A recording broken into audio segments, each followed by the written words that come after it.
Salamat berjumpa lagi. Welcome to ASEAN Today. I'm Dalton Tanonaka of Indonesia's Metro TV in Jakarta, home of the ASEAN Secretariat, and this is your monthly look at the dynamic Southeast Asia region. And we begin in Myanmar, where business will be getting a big boost in the coming months. The United States announced May 17th that it's lifting most of its economic sanctions against Myanmar to acknowledge democratic reforms in that country. U.S. Secretary of State Hillary Clinton had met with Myanmar Foreign Secretary Win in Washington. She said sanctions were suspended across the board. Left in place was the ban on doing business with companies run by the military. The U.S. also named Derek Mitchell as the first ambassador to Myanmar in 22 years. Now, this follows a similar move by the European Union. EU Foreign Affairs Chief Catherine Ashton came to call on April 28th, saying its suspension is intended to allow aid and investment as a reward for the government's reforms. The EU offered $200 million in development aid for this year and next. Ashton also said she will open an office in the commercial capital Yangon, the EU's first diplomatic representation. ASEAN Secretary General Sudin Pitsuwan welcomed the move on behalf of the 10 member states. Now, much of the diplomatic responses came because of this lady. Aung San Suu Kyi made her long-awaited debut as a parliament member on May 2nd after a 9-day boycott over political language. The opposition leader said the wishes of the people made her National League for Democracy compromise in the disagreement over the parliament oath. Fellow lawmakers also urged her to work to make change once seated. Suu Kyi won her seat in April in by-elections that saw her party sweep nearly all of 44 races. One of her first goals is to make changes to the Constitution. Rallies to highlight the role of labor were held in cities across the ASEAN region on May 1st. In Indonesia, thousands of workers marked May 1st, May Day, by marching down the main street of Jakarta, forcing police to close all lanes leading to the presidential palace. Demonstrators again called for higher wages and to make May Day a public holiday. In Thailand, more than 3,000 workers rallied near Bangkok's Grand Palace, demanding more pay and better working conditions. Many also asked for promised assistance following last November's devastating floods. And in the Philippines, labor groups demanded President Benigno Aquino certify a law that would strengthen union organizing and collective bargaining. The World Health Organization is asking for more funding for research on a malaria strain that's spreading on the Thai-Myanmar border. That strain is becoming increasingly resistant to the most effective drug used to treat the disease. Doctors in Bangkok said recent data shows the drug resistance in both areas not related, but they say if it continues to grow, all effective treatment might be lost. The WHO says 1.3 billion people are at risk, with nearly 2.5 million reported cases in 2010 and 2,400 deaths. The 4 countries most affected by the emergence of drug resistance are Cambodia, Thailand, Vietnam, and Myanmar. A businessman in Indonesia's West Java province is making a good living from the stuff people throw away. But it's not the usual junk, as ASEAN Today's Zelda Safitri reports. This shopping center in Depok, south of Jakarta, is filled with what many people would consider as junk. Electronic junk, to be exact. Most of the items in this mall are sold in the condition they were when brought in.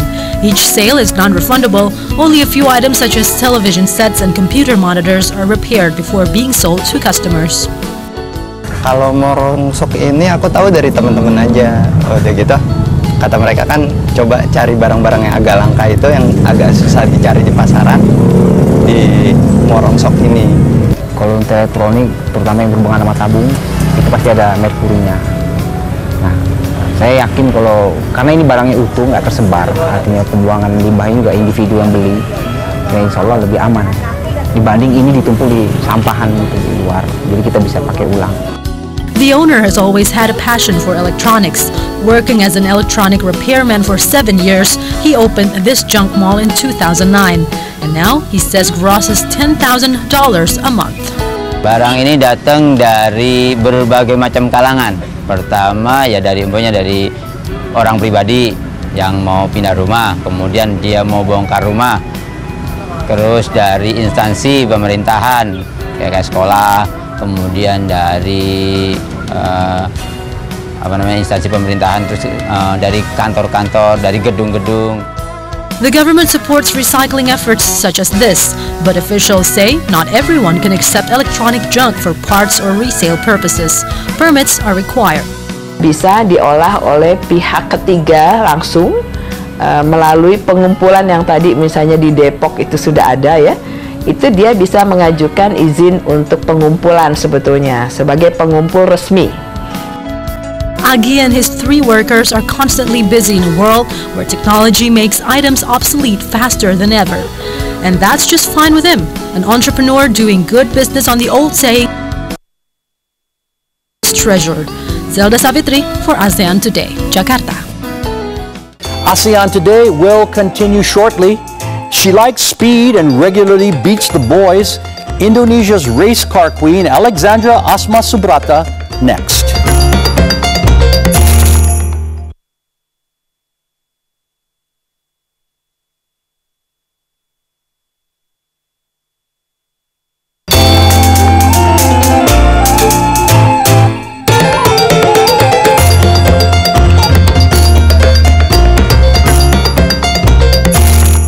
You're watching ASEAN Today. I'm Dalton Tanonaka of Indonesia's Metro TV in Jakarta. She's one of Asia's few female race car drivers with goals that match her male rivals. Indonesia's Alexandra Asma Subrata comes from a racing family, but the 22-year-old competitor says she really wasn't into cars until her first race.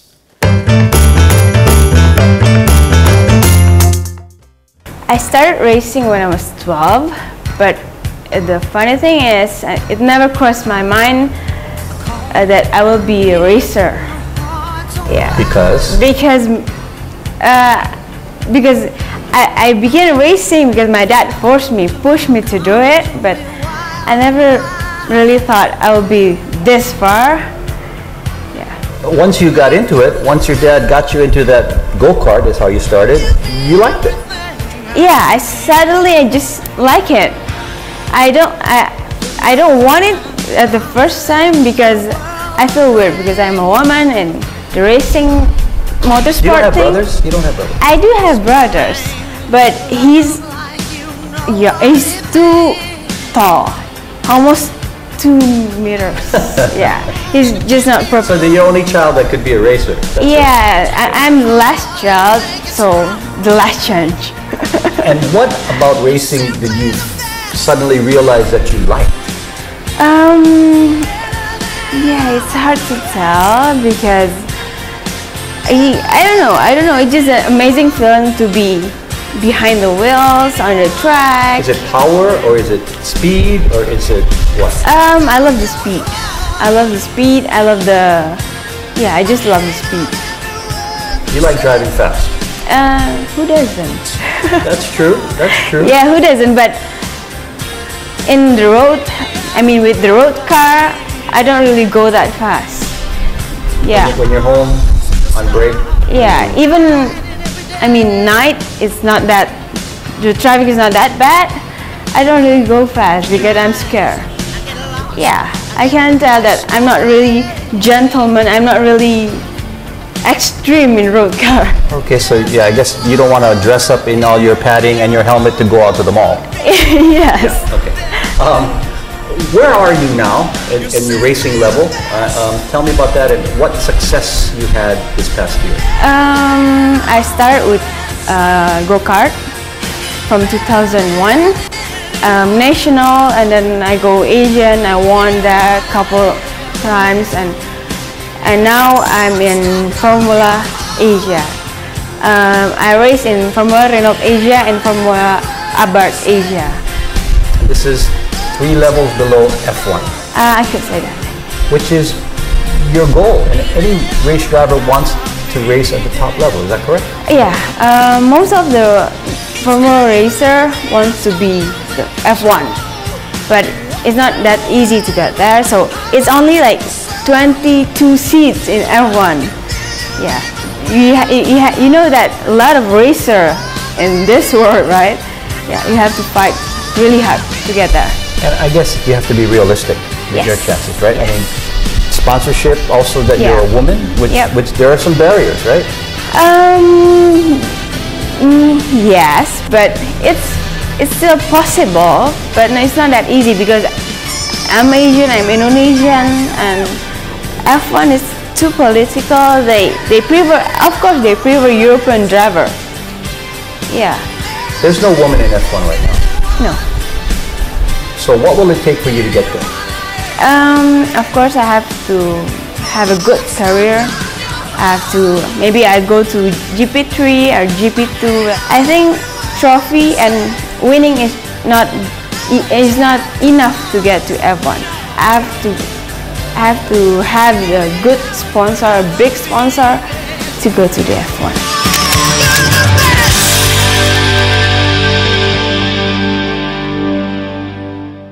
Asma Subrata is seeking more sponsors to race at the GP3 level this summer. If not, she will join Formula Renault Asia. More ASEAN Today is coming up shortly. We head to Manila next. That's where young people are getting real-life lessons in the world of business.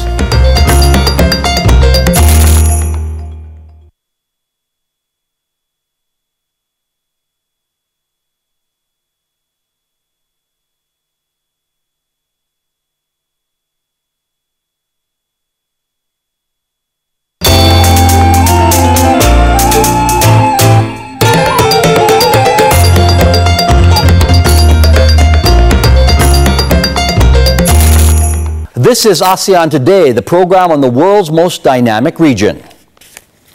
A practical and fun event is held in the Philippines every year, aimed at giving young people a chance to develop early business skills. Now, the woman who started it all says it's never too soon to start, as ASEAN Today's Marissa Anita reports. It's a hard day's work for Rocio Duarte, but it's paying off for this youngster as her food stall was one of the busiest locations. We were selling espresso cookies, cake pops, and freshly cooked paella. The modern-day marketplace for youngsters is the brainchild of Philippine broadcast journalist Mikey Oreta and her 6-year-old daughter Brielle. They organized the first Kidopreneur Bazaar last year, aimed at children ages 4 to 16. It's designed to be an exercise in entrepreneurship, giving kids hands-on experience in the world of business. We believe that the sooner kids are exposed to business, the sooner they can make the mistakes, the sooner they can learn from it. The 2012 event attracted 80 small enterprises, staffed by more than 200 kidopreneurs. Some of the young participants take the art of selling seriously, even if it's just soap. But the approach works. It really feels like she cares about her clients, and it's really good. That's why she made me want to buy her product. Organizer Oreta says the youngsters are encouraged to save what they make and create investment plans for the future. That way, next year's event will likely see bigger and better presentations, a positive indicator of future business success. Marissa Anita for ASEAN Today. Here are several events on the ASEAN calendar. The Malaysia International Tourism Exchange is set to run from May 31st until June 3rd. In Singapore, Beer Fest Asia 2012 will be held at the Marine Promenade from June 7th to the 10th. And in Thailand, the Pitakon Festival will be held in Bangkok from June 22nd until the 24th, highlighting local legends of ghosts and spirits. A museum in Cambodia's capital serves as a history lesson on inhumanity that should never be repeated. ASEAN Today's Gadiza Fauzi takes us on a tour of the prison simply known as S21. This was a former high school converted to a prison in 1975. It's officially named the Tuol Sleng Genocide Museum, but commonly called Special Prison 21 or S21. Tuol Sleng means Hill of the Poisonous Trees. It was used by the Khmer Rouge regime as a detention and torture center in the so-called Killing Fields years. Classrooms were transformed into tiny brick and concrete cells, Various types of torture chambers were scattered throughout the complex. Among the more visited places in the museum is where instruments of torture and skulls of victims are displayed. Visitors also can see paintings and photographs of many of the victims. The experience leaves many with positive hopes that nothing like this will happen again. It's exciting, but it's something somber inside that. So I would like to say that it's enough for me to pay a visit that museum once in my life. In all, 17,000 people were imprisoned here, including high-ranking officers. Only 7 people survived their time at S21. The entrance fee for visitors is $2. Gadiza Fauzi for ASEAN Today.